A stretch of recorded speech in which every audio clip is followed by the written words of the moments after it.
पखनावा में किसान शहीदी दिवस आज यहाँ पर मनाया गया है, तो क्या कहेंगे? देखिए 7 जनवरी 1993 प्रदेश की पूर्व सरकार के शासक ने हमारे क्षेत्र के 2 किसानों को, शहीद मामचंद जी और शहीद लखपत जी को, सरकार की गोलियों का शिकार किया और किसानों के प्रति उनका समर्पण था। किसानों के प्रति उन्होंने शहादत दी थी, उसको लेकर हर साल पूरे प्रदेश के किसान उनको 7 जनवरी को यहाँ श्रद्धांजलि अर्पित करते हैं।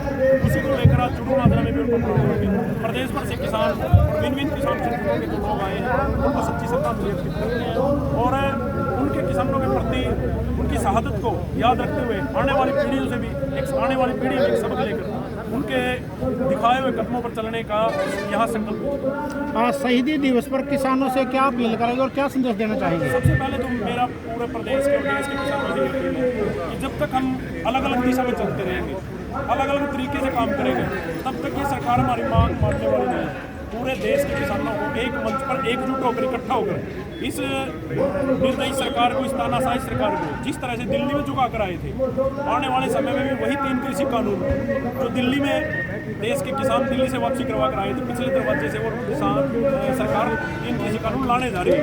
इनको लेकर पूरे देश के किसानों को इकट्ठा होना होगा और जब तक इकट्ठा नहीं होंगे तो इसी तरह से किसानों को सड़कों पर लाठियाँ खाते हुए, गोलियाँ खाते हुए साथ। लेकिन जिस प्रकार विक्रम जी आपका कहना है कि किसानों को इकट्ठा होना चाहिए, लेकिन कहीं न कहीं चुड़नी जी का भी विरोध होता नजर आ रहा है किसानों के द्वारा।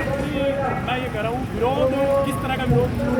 जिस प्रकार बताया जा रहा है कि सीएम से चुड़नी जी मिले हैं, उस पर भी क्या काफ़ी किसान बोल रहे हैं हमारे, वो क्या कहेंगे आप? हम MSP किससे मांग रहे हैं? देश के प्रधानमंत्री जी।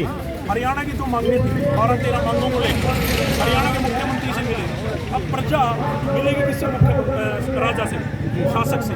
उसी के हाथ में वो कलम है जिससे हरियाणा के किसानों की मजबूरों की समस्याओं का समाधान हो सकता है। जिस दिन हम मुख्यमंत्री को मिले उससे अगले दिन ये हमारी जो मुख्य मांग थी, एक मांग शामिल थी मुख्य मांगों में कि हरियाणा के किसानों को जो 2000 रुपये प्रति एकड़ सूखे का इस बार सरकार ने घोषणा की थी, उसका मुआवजा रुका हुआ था 90 करोड़ रुपये अगले दिन ही मुख्यमंत्री ने अपने कलम से डालने का काम किया।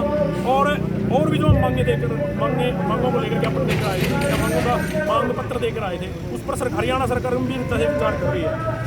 सड़कों पर भी बैठना पड़ेगा, सड़कों की भी लड़ाई लड़नी पड़ेगी और देश के प्रधानमंत्री और मुख्यमंत्री के कार्यालयों पर भी जाना पड़ेगा वहाँ, क्योंकि हमारी जो मांगे हैं वो वहीं से पूरी होंगी।